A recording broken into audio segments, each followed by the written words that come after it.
인구사가 해마다 증가하는 것으로 사회적 빈곤율이 OECD 국가 중 16세 이상 인구의 상대적 빈곤율은 수가 지난해 160만 명을 넘었습니다.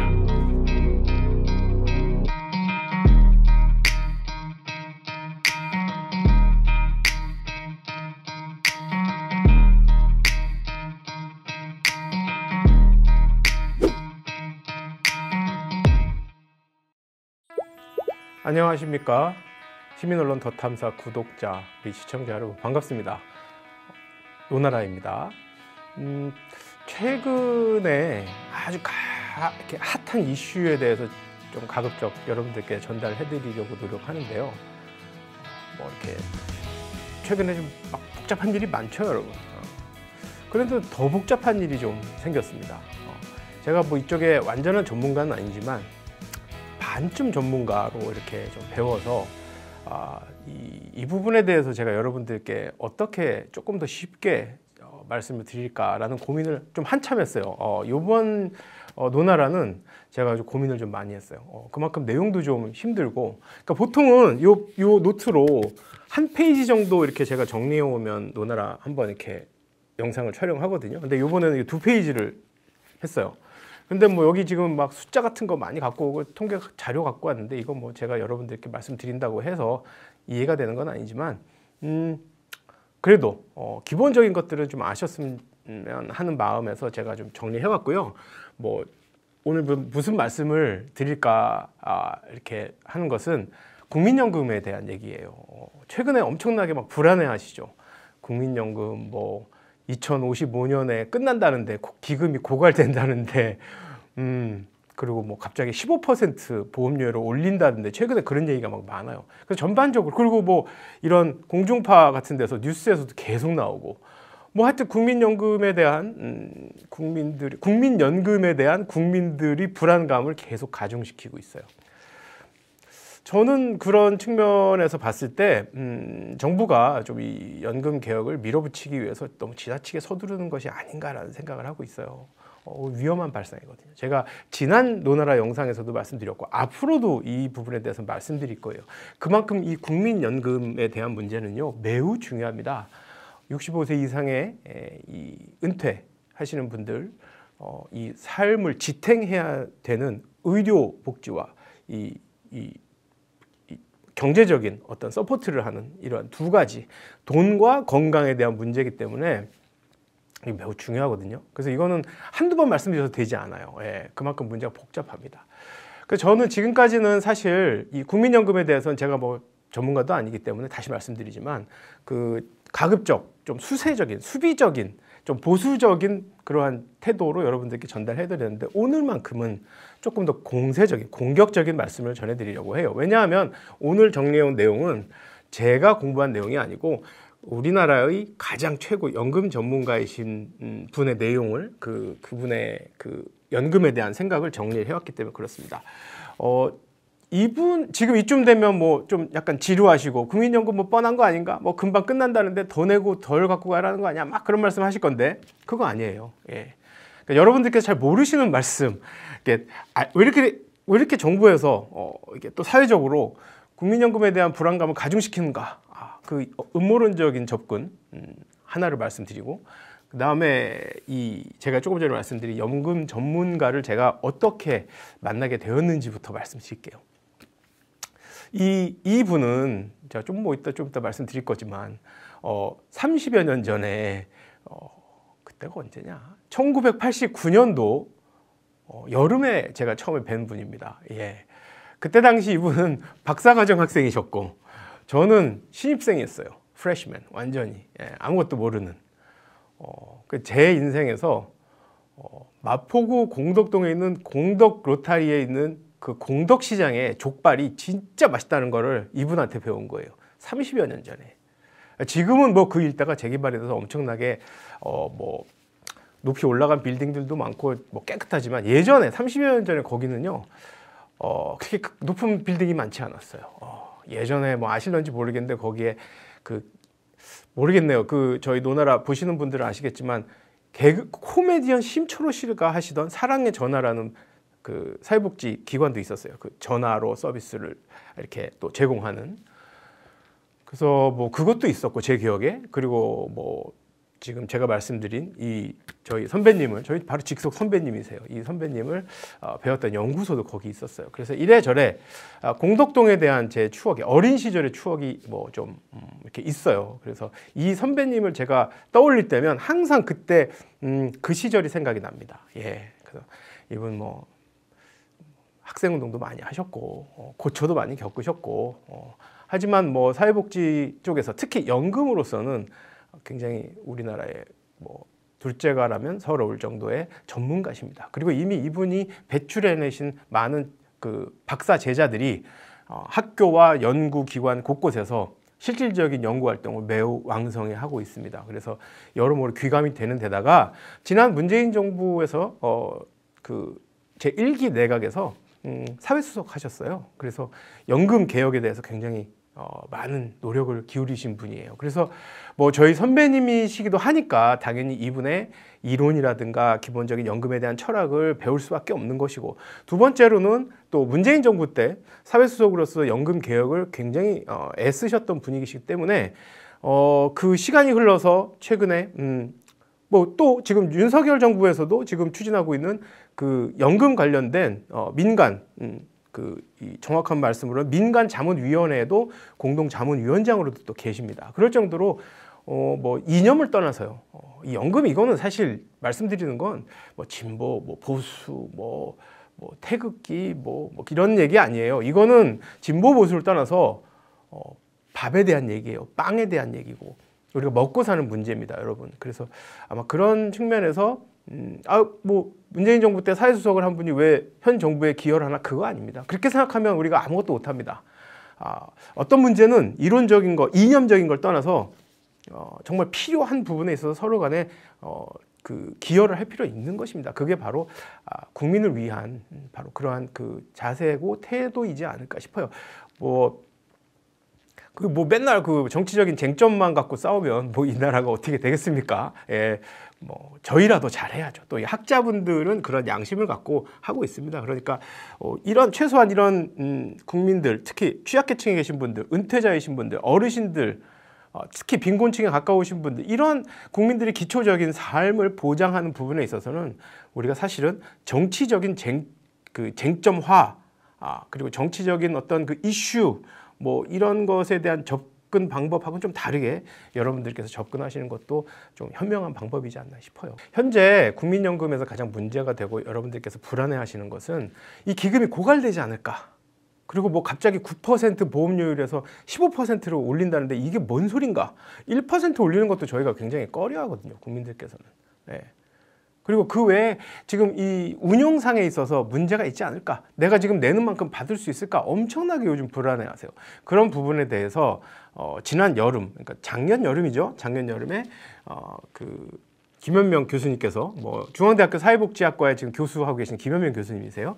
김현명 교수님께서 말씀하셨던 한겨레를 통해서 보도되었던 그 본인이 생각하는 연금, 우리나라 최고의 연금 권위자가 말씀하시는, 전해드리는 그러한 내용을 여러분들께 조금 쉽게 말씀드리려고 하니까요. 오늘 한번 끝까지 노나라, 조금 지루하시더라도 이렇게 좀 끝까지 한번 보시고요.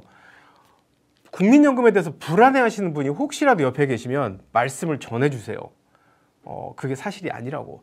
사실 지금 국민연금에 관련돼서 불안감을 조성하는 이유는 국민연금이, 공공연금이 불안하기 때문에, 이 소득 대체가 낮기 때문에 사보험을 들으라는 의미도 있거든요. 그래서 일반 보험회사들이 지금 어느 정도 거기에 좀 들어오려고 하는 것도 있어요. 실제로 독일 같은 경우는 그 이 연금 체계가 다층 체계라 해서 사보험도 어느 정도 인정하는 것이 있어요. 근데 우리나라하고 또 사정이 다르고, 그래서 우리나라의 경우는 가급적 공공보험 측면에서 좀 강화를 해서 좀 이렇게 키워 나가려고 하는 접근이 좀 더 유용하고, 사보험 물론 돈이 있으면 사면 좋죠. 개인 연금 뭐 이렇게 사서 뭐 일반 보험회사, 밖에서 말하는 뭐 삼성생명이나 무슨 DB나 뭐 모르겠어요. 저도 어떤 데서 그런 걸 하는 건지 모르겠는데, 그러한 그 민간 보험회사에서 팔고 있는 연금, 뭐 퇴직보험, 은퇴보험 뭐 이런 거 사셔도 좋죠. 능력이 되시면. 예. 그러나 그렇지 못한 분들이 대부분이기 때문에 불필요하게 필요 이상 이 연금에 관련된 시작이 민간 영역이 확대되는 건 우리가 또 하나의 민영화를 좀 우려하는 그러한 좀 태도로 바라봐야 할 필요도 있다고 저는 생각합니다. 그래서 최근에 지금 문제가 되고 있는 이 그 연금에 대한 개혁, 그리고 이것이 어떠한 식으로 지금 진행되고 있는지, 또 이것이 왜 불안해할 필요가 없는지에서 간단하게 말씀드리겠습니다. 실은 지난 1월 말까지 이 민간자문위원회에서 그 결정이 나서 이 연금 개혁 특위의 리포트가 됐어야 됐어요.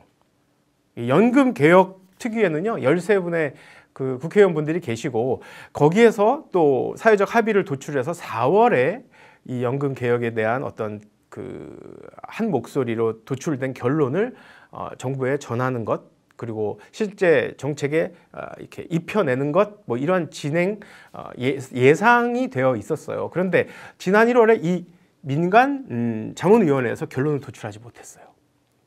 국내에서 제가 지난 영상에서도 말씀드렸죠. 노나라 통해서 이미 말씀드렸죠. 엄청나게 복잡한 문제라고. 이게 생각보다 엄청나게 복잡하고 첨예합니다. 각자마다 생각이 다르고 전문가들마다 바라보는 시각이 다르기 때문에 그것을 하나로 도출해낸다는 것이 굉장한 진통이 예상됩니다. 이것은 법과 규칙으로만 일방적으로 결정할 수 없는 문제입니다, 여러분. 이건 반드시 사회적인 합의가 도출이 돼야 되는 문제입니다. 이게 단순하지 않습니다. 그래서 예정되었던 1월 말에 결론 내는 것도 지금 하지 못했어요. 그래서 그럴 정도로 복잡한 일이기 때문에 그 연금 개혁에 대한 문제는 사실 조금 이렇게 예정보다 조금 딜레이 될 확률이 좀 높아요.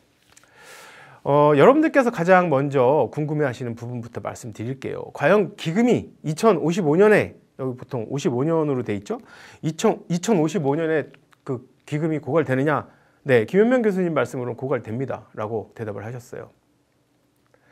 산술적으로 경제학적인 접근으로만 보면 그렇게 고갈될 수밖에 없는 구조로 디자인이 원래 연금은 된 거랍니다. 예.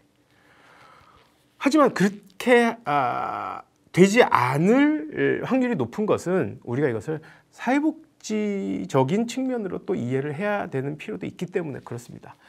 경제학적인 측면으로만 보면 당연히 이건 뭐 말이 안 되죠. 예. 내는 사람보다 돈을 받는 사람이 더 많고 조금 내고 많이 받으면 그냥 끝나는 그 산술이에요. 그냥 간단한 거예요. 플러스 마이너스 해보면 마이너스가 돼버리죠. 그게 2055년이라고 말하는 것이고. 그런데 여러분, 지금 우리나라 의료보험이요 80조를 연간 쓰고 의료보험으로 들어오는 건 20조예요. 근데 지금 의료보험에 문제가 있나요? 문제가 없어요. 오히려 재정적으로 지난 문재인 정부 때는 흑자가 플러스였어요. 가능한가요, 그게? 80조를 쓰고 20조를 걷어들이는데 플러스가 돼요. 그게 산술적으로 계산이 안 되는 거예요. 그러니까 거기에는 어떤 측면이 있는지를 말씀드릴게요. 기본적으로 제가 지금 말씀드리는 것은 이 김현명 교수님의 관점에서 여러분들께 전달해 드리는 겁니다. 쉽게. 이 연금을 운영하는 방식에는요, 그해 그 연금 가입자들이 내는 돈을 받아서 바로 지출하는 방식이 있고, 그리고 우리나라처럼 적립을 하는 방식이 있어요. 일정 부분 적립을 해놓고 여기서 일단 딱 받아서 적립해놓고 딱 쓰는 방식이 있고, 딱 받아서 바로바로 내보내는 방식이 있어요. 그런데 요 딱 받아서 적립해서 쓰는 방식은 세계에서 5나라밖에 없어요. 한국, 미국, 또 일본, 스웨덴, 캐나다. 그리고 나머지는 유럽을 비롯한 나머지 국가들은 다 받아서 바로 지급을 해요. 그렇기 때문에 그 두 개의 차이를 우리는 이해해야 되고요. 이 미국 같은 경우는 우리나라와 같이 받아서 적립을 해서 사용을 함에도 불구하고 우리와 똑같은 사회현상, 저출산 고령화에 있음에도 불구하고 연금에 대한 우리와 같은 불안감이 없어요. 다시 바꿔 말하면 지금 우리나라에 지금 여기 지금 담아놓고 있는 적립금이 2021년 기준 900조입니다, 여러분. 900조.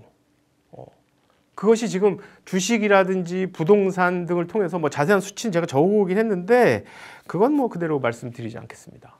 뭐 의미가 크게 없으니까요. 이 곳곳에 투자가 돼 있어요. 연금을 그대로 은행 통장에다 넣어놓는 게 아니라 조금 더 은행에 조금 더 좀 이율을 남기기 위해서 쉽게 말해서 투자를 한 겁니다. 근데 그 투자가 엄청납니다. 여러분 900조의 돈을 운용을 한다고 생각해 보세요. 엄청나요. 그러니까 부동산 시장에서도 쉽게 뺄 수가 없고 주식 시장에서도 이걸 뺄 수가 없어요. 이거 빼면 흔들려요. 부동산 시장 흔들리고 주식 시장이 흔들려요. 그렇게 되면 우리나라 국가 경제가 흔들려요. 뺄 수가 없기 때문에 국민연금은 고갈될 일이 없는 거예요, 여러분. 이렇게 생각하시면 돼요. 예. 돈을 쓸 수가 없는 상황에 묶어놨기 때문에 이윤을 남기기 위해서 묶어놨기 때문에 이건 고갈될 일이 없어요. 예. 이렇게 딱 그렇게 이해하시면 됩니다. 그리고 투자한 돈들이 어떤 분들은 야 그거 망했대더라 뭐 어떻게 해서 폭삭 망했대는데 마이너스 아니에요. 전반적으로 에버리지로 보면 연간 6.2% 이상의 이율로 계속 지금 이율이 보태지고 있어요. 그런데 만약에 그렇다면 이런 불안은 조성하지 말아야 될 거 아니냐? 왜 이런 문제가 발생하게 하느냐? 여러분 다 아시는 것처럼 저출산 고령화 문제가 가장 크고요. 예. 일단은 어르신들이 점점 더 오래 사시니까 연금 수령을 점점 더 하시잖아요. 그런 것도 있고 이 김현명 교수님께서 말씀하시는 가장 큰 문제는 지난 연금 개혁 때 보험료율을 높이지 않아서 그랬던 거예요. 보험료율이란 건 지금 9% 그거 말하는 거예요. 내가 내고 있는 그것이 지난 과거 시절부터 2007년 개혁 때도 연금 개혁 때도 사실 그게 원활하게 이상적으로 충분히 예측되는 상황까지 이렇게 증가시키지 못했다는 것이죠. 그러니까 오직 그렇다면 왜 그때 그렇게 하지 않았느냐? 균형 잡힌 재정을 운영하기 위해서 그랬습니다. 그러니까 실제로 연금을 받아서 생활하시는 분의 그 어떤 사정을 고려하기보다는 국가의 재정적인 균형만 생각한 거예요. 그러다 보니까 지출은 줄이고 수입을 늘려야 되니까 당연히 보험료를 높이지 않은 거예요. 조금 더 받아야 되는데도 불구하고 높이지 않고 여기 지금 지출하는 것도 줄여버린 거예요. 그래서 사회적인 갈등을 최소화하고 재정적인 균형을 유지하려고만 했던 거예요. 재정만 본 거였어요. 차라리 올리고 과거 정부에서 올리고 더 드리고 올리고 더 드리고 이렇게 성장해 왔다면 지금과 같은 불안감은 오히려 덜 조성했겠죠. 덜 했겠죠. 하지만 과거 정부에서 그러니까 아주 예전 정부부터예요. 예. 바로 앞선 정부가 아니라 아주 예전 정부부터 이 국민연금 개혁에 대해서 매우 소극적이었어요. 그리고 재정적인 균형만 잡으려고 했어요. 과거 이 김현명 교수님이 사회수석으로 있을 때 문재인 정부 때 국민연금 개혁을 하려고 했으나 이해 당사자가 너무 많았고 각자의 의견들이 첨예하게 부딪히는 바람에 개혁에 실패했다고 말씀을 하셨어요. 제가 이 말씀 드리면 그럼 최근에 난방비 문제로 과거 문재인 정부 때부터 올리질 않아서 지금 갑자기 올려서 문제가 된다는 국민의힘 말이 맞지 않은가? 아니죠. 그건 아니죠. 거기에는 분명히 다른 성격의 얘기가 분명히 좀 전달되어야 될 필요가 있죠. 가스비라든지 난방비는요, 정부가 충분히 주도적으로 운영을 할 수 있는 거예요. 정부의 의지대로. 거기엔 이해 당사자 별로 이렇게 복잡하지 않아요. 정부가 난방비 값을 계속 유지를 하고 제공하는 분들에게 정부 예산으로 메꾸고 제공하는 분들의 주머니를 정부 예산으로 국민 세금으로 메꾸고 국민들이 부담할 부분들은 계속 낮은 가격으로 유지하게 하면 되는 거예요. 그게 정부의 역할인 거죠. 그런데 난데없이 지난 정부가 하지 않아서 올라갔다? 그거는 말도 안 되는 거고 국민연금의 이 보험료율을 높이지 않고 계속 유지했기 때문에 잘못되었다.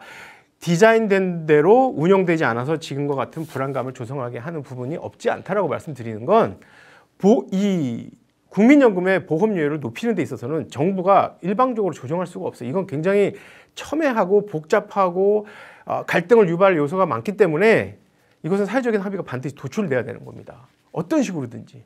근데 지난 정부에서는 어쨌든 무엇이 어찌됐든 실패라고 말했죠. 그런데 지금 윤석열 정부에서 이걸 일방적으로 밀어붙인다? 됐으니까 그냥 그렇게 하자. 이렇게 할 수가 없어요, 사실은. 예. 이건 난방비 뭐 조절을 하는 거하고는 완전히 다른 문제입니다, 여러분. 그래서 그런 부분에 있어서 여러분들께서 좀 이해를 하시는 게 좋고요. 실제적으로는 이 예전에 국민연금이 디자인된 대로 운영되지 못한 점, 이렇게 사회적인 현상, 고령화가 이렇게 극심하게 이렇게 쭉 올라갈지도 이렇게 예상하지 못했다는 점, 어느 정도 예상했겠죠. 그러나 지금 현실과 같이 예상을 못했다는 것을 여러분들께서 주목하실 필요가 있는 것이, 지금 우리가 말하고 있는 부분이 어떤 겁니까? 2055년에 몇 년에 국민연금이 고갈이 된다, 기금이 고갈이 된다라고 하죠. 3, 40년 뒤 얘기를 지금 저희가 어떻게 하겠습니까, 여러분? 그건 이제 김현명 교수님 말씀이 바로 그거예요. 아니, 어떻게 3, 40년 뒤의 거를 우리가 지금 예상을 이렇게 할 수 있느냐. 당장 앞으로의 3, 4년도 우리가 예상하기 힘든데 3, 40년 뒤에 연금의 운용에 대해서 어떻게 우리가 먼저 이거 갖고 기금이 고갈될 거니까 지금 덜 받아야 되고 또 뭐 허리띠를 졸라매야 되고 희생을 해야 된다? 그건 아니라고 말씀하시는 거예요. 그렇게 되게 된다면 공공 서비스로서의 그 국민연금, 공공연금으로서의 성격이 매우 약해질 수밖에 없다라고 말씀하시는 거예요. 그러니까 궁극적으로 김현명 교수님 같은 경우의 주장은 소득 대체를 높이자는 겁니다. 그럼 소득 대체를 높이면 사실 그 은퇴하신 분들의 생활이 편하려면, 좋으려면, 윤택하려면, 그나마 최소한 삶을 유지하시려면 어쨌든 저쨌든 국민연금의 소득 대체가 높아져야 돼요. 지금 우리나라 소득 대체는 30% 선에 머물고 있죠. 이걸 50% 선까지는 가자 이겁니다. 그게 맞죠? 아니 그러니까 나중에 뭐 못 받을 것 같아서 지금 계신 분들 30%, 25%를 낮춰야 된다? 저는 개인적으로 그걸 반대고 김현명 교수님의 생각도 반대입니다. 나중이 어떻게 힘들어서 지금 쫄쫄 굶고 있어야 됩니까? 그러나 그 말을 잘 이해하셔야 되는 것은 그렇다고 해서 나중을 생각하지 않고 지금 펑펑 써제끼자는 얘기가 아니에요. 소득 대체를 50% 정도로 유지를 하자는 것이고 최소한. 그리고 그러자면 재정적으로 좀 필요하겠죠. 약 12%, 13%까지를 매년 1%씩 올리는 노력을 하자 이겁니다. 뭐 최근에 15% 올린다 하니까 여러분들께서 이거 국민연금 빼야 되나?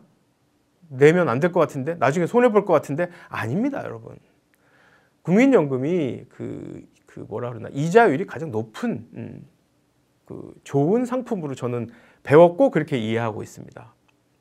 그래서 매년 1% 정도씩 이렇게 높여서 차츰 높여서 재정을 확보를 하고 그리고 이렇게 아까 말씀드렸죠. 900조를 중심으로 적립되고 있는 이 기금을 바탕으로 소득 대체를 50% 선까지는 조금씩 올리자는 거죠. 물론 많은 학자들이 다른 의견이 있고 지금 이 영상을 보시는 분들의 생각도 연금 관련된 그 일을 하시는 분들께서도 제가 드리는 말씀에 반하실 수 있어요. 당연하죠. 일전에 제가 제 채널에서 이런 말씀을 드렸을 때 제 댓글에 뭐 국민연금관리공단에서 몇십 년을 일하신 분이신데 그렇게 쉽게 계산할 것이 아니다. 복잡하다. 이건 이렇게 되고 알죠, 저도. 예. 제가 그래서 아까 처음에 오늘 논란 시작하면서 말씀드렸잖아요. 많은 연구자들이, 많은 전문가들이 현장에서 일하시는 분들, 뭐 이론을 공부하시는 분들 모여서 그 연금에 대해서 개혁안을 내려고 했는데도요, 못했어요. 그만큼 첨예하게 부딪히는 문제라는 겁니다. 제가 지금 여러분들께 말씀드리는 것은 그 중에서도, 그 전문가 중에서도 위원장을 하셨던 두 분 중에 한 분이시고 연금 쪽에서는 국내 최고 전문가이신 전문 학자의 말씀을 전해드리는 겁니다. 그러니까 여러분들께서 생각하시는 것과 제가 말씀드리는 것이 다르더라도 화를 내지 마시고 짜증을 내지 마시고 한번 생각을 해보세요. 저렇게 생각할 수도 있겠다. 또 이렇게 생각을 할 수도 있겠다라고. 그래서 저희가 생각을 유연하게 해야 국민연금 개혁에 한 발짝 이렇게 더 다가갈 수 있습니다, 여러분. 내 생각이 무조건 맞다라고 우기고 상대방은 무조건 틀리다라고 하면 죽도 밥도 안 됩니다. 그러면 정말 국민연금은 나락으로 떨어집니다. 지금 현재로는 어찌되었던 기금이 줄어드는 건 맞아요. 그러니까 김현명 교수님 말씀도 지금 중요한 건 기금이 언제 소진이 되느냐 없어지느냐 다 날아가는 이게 문제가 아니고요. 향후에 20, 30년 후에 연금이 운용이 되면서 그때 당시에 우리가 추측되어지는 대한민국 사회에서 사회적인 부담을 어디까지 할 수 있느냐라는 것을 고민해야 하는 것이 옳다라는 것이죠. 국민연금이 없어지겠습니까? 없어지지 않습니다, 여러분. 또 없어지지 않도록 지금 많은 전문가들께서 공부를 하고 계시고요. 그러니까 불필요하게 국민연금에 대해서 뭐 막 불안하다 막 이거 할 필요가 없는 겁니다. 이거 에너지 낭비예요. 그러니까 제가 아까 말씀드렸듯이 이 틈을 노리는 분들이 있어요. 뭐든지 항상 사회가 불안해지고 어려워지면 이건 그냥 사회적인 통념에 대해서 말씀드리는 겁니다. 제가 뭐 이 점을 보는 분들을 이렇게 낮추어서 말씀드리는 게 아니고요. 그냥 하나 예로서 말씀드리는 거예요. 사회가 불안해지고 좀 뒤숭숭하다고 하죠. 그래지면 일단 사람들이 점집을 많이 간다 하더라고요. 불안하니까 일단. 그리고 뭐 이런 사이비 종교들이 기승을 부린다 하더라고요. 맞죠? 국민들이 불안하니까 불안한 심리를 파고 들어가는 겁니다. 마찬가지로 연금에 대해서 매우 불안해하는 국민들이 많기 때문에 이 민간 보험을 운영하는 분들께서는 어떻게 해서든지 본인들의 상품을 팔아서 이윤을 추구하기 위해서 노력을 하고 있습니다. 또 우리나라 언론은 여러분들 아시다시피 밸런스가 잡혀 있지 않습니다. 상당히 기울어져 있습니다. 몇몇 언론은 대기업이 소유하고 있습니다. 그 대기업이 보험회사도 운영하고 있습니다. 그렇기 때문에 시중에서 이런 뭐 공중파라든지 일본 메이저 언론사에서 국민연금에 관련해서 막 이렇게 발표되는 불안감 조성하는 그러한 노력에 대해서는 여러분 과감하게 무시할 필요가 있어요. 그리고 연금이 그렇게 되는구나. 지금 제가 드리는 말씀처럼 뭐 어느 정도는 올라가겠지만 지금처럼 급격하게 기금이 고갈되거나 하는 일은 없겠구나. 떨어지긴 떨어지지만 합리적인 방안을 우리가 모색을 해서 매년 1%씩 혹은 뭐 1% 위아래 중간중간 해서 좀 올려가고 보험료율도 그리고 마찬가지로 소득 대체도 50%까지 올리는 방안을 고민하고 있구나. 그러면 연금에 대해서 걱정할 필요 없겠다. 이렇게 생각하시면 돼요. 더더군다나 제가 이렇게 말씀드릴 수 있는 이유는 2057년에 김현명 교수님의 연구 분석에 대해서는요. 2057년 국민연금, 기초연금, 특수직역연금 다 해도요. GDP 대비 10%, 11%에서 13%밖에 차지하지 않는답니다. 그렇다면 우리가 항상 비교 대상으로 하고 있는 유럽은 지금 10%에서 11%를 하고 있어요. 유럽 그렇게 하고 있어요, 여러분. 우리도 뭐 얼추 그 정도를 2057년에 해요. 지금 이 김 교수님의 그 분석에 따르면 그럼 되는 거잖아요. 운영이 되는 거잖아요. 뭐가 이렇게 문제고 뭐가 이렇게 불안합니까? 그냥 기금이 고갈된다는 그 그래프 보시니까 막 가슴이 떨리시죠? 그럴 일 없습니다. 예. 저보고 뭐 누가 뻥치지 마라. 너 잘 모르면서. 이거 제가 드리는 말씀 아니고 중앙대학교 김현명 교수님이 하신 말씀입니다. 의문이 생기시면 김 교수님께 여쭤보세요. 진짜입니다, 이거는. 네. 제가 뭐 여러분들께 거짓말할 이유가 없고 우리 더탐사의 논화를 통해서 여러분들께 거짓 말씀을 드린다는 건 더더욱 위험한 일이죠. 그래서 국내 연금 전문가가 바라보고 있는 미래의 연금은 이 정도 그림입니다. 그리고 이 김현명 교수님께서 또 말씀하시는 것은 가장 이 재정 안정화를 위해서 해야 될 것은 결국은 다시 말씀드리지만 안정적인 운영을 바탕으로 조금씩 보험료율과 소득 대체를 올리는 수밖에 없다라는 것이고 가장 이분이 강조하시는 건 아까 조금 전에 제가 말씀드렸듯이 사보험의 민간보험의 불필요한 팽창을 매우 우려하시고 계세요. 그것은 곧 공적 영역의 공적 연금, 공공 서비스의 약화를 말하는 거거든요. 그렇게 되면 우리 사회복지 공부하는 분들이 가장 싫어하는 그 빈익빈 부익부, 잘 사는 사람은 계속 잘 살고 못 사는 사람은 가장 못 살게 되는 현상이 너무 뚜렷하게 나타나게 됩니다. 저를 포함해서 사회복지 공부하는 분들이 가장 우려하는 것이 그것이거든요. 어떻게 해서든지 잘 사는 사람과 못 사는 사람의 격차를 줄이려고 하는 거거든요. 민간보험 좋아요. 아까 말씀드렸지만 돈 있는 사람 사면 돼요. 점점 그렇게 가고 능력이 안 되는 사람들 못 사요. 그럼 점점 이렇게 돼요. 그건 올바른 저희가 생각하는 이상적인 사회로 가는 건 아니라고 저는 봅니다. 아마 여러분들께서도 그 부분에서만큼은 찬성하시리라고 봅니다. 제가 오늘 말씀드리는 건요, 현재 여러분들께 국민연금에 대한 불안감을 조성하고 있는 정부의 저런 말도 안 되는 태도에 대해서 여러분들 걱정하지 마십시오. 국내 최고 전문가가 말씀하신 국민연금에 대한 미래가 이렇습니다 라고 확신을 갖고 여러분들께 말씀드리는 겁니다. 그러니까 여러분들께서도요, 불필요하게 국민연금에 대해서 불안감 갖지 마시고, 제가 오늘 노나라를 통해서 드리는 말씀을 좀 여러 번 보세요. 한 3-4번 이렇게 보시고요. 노나라 조회수도 좀 올려주시고, 반복해서 보시면서 국민연금에 대한 최고 권위자가 말한 이론을 좀 습득하시고, 주위에서 혹시라도 국민연금에 대해서 불안해하시는 분들이 계시면 여러분들께서 국민연금 미래에 대한 긍정적인 전도사가 되셔서 설명을 해드리세요. 제가 드리는 말씀 어려운 게 없었잖아요. 이해가 다 되시잖아요, 여러분. 충분히. 그렇게 비슷하게 말씀드리면 그분들도 불안감을 거두시고 연금을 그만 부을까? 그만 넣을까? 이런 생각도 아마 접으실 겁니다. 예. 국민연금 불안감 여러분 잊어버리시고요. 그야말로 날려버리시고요. 여러분들 은퇴 후의 생활에 대해서 걱정하지 마시고 열심히 일하시고 국민연금 열심히 내시고 그리고 우리나라의 아주 긍정적인 노인복지가 자리 잡는 그런 대한민국의 미래를 그리시면서 하루하루 삶을 열심히 살아가시기 바랍니다. 오늘도 노나라 통해서 조금 어려운 얘기고 지루한 얘기였는데 여러분들께 전달드렸는데 어떠셨는지 모르겠습니다. 다음번에는 이렇게 어려운 거 말고 좀 더 말랑말랑한 얘기를 여러분들께 전해드리겠습니다. 오늘 딱딱한 얘기 들어주셔서 너무 감사드리고요. 다음번 노나라 통해서 또 뵙기로 하겠습니다. 감사합니다.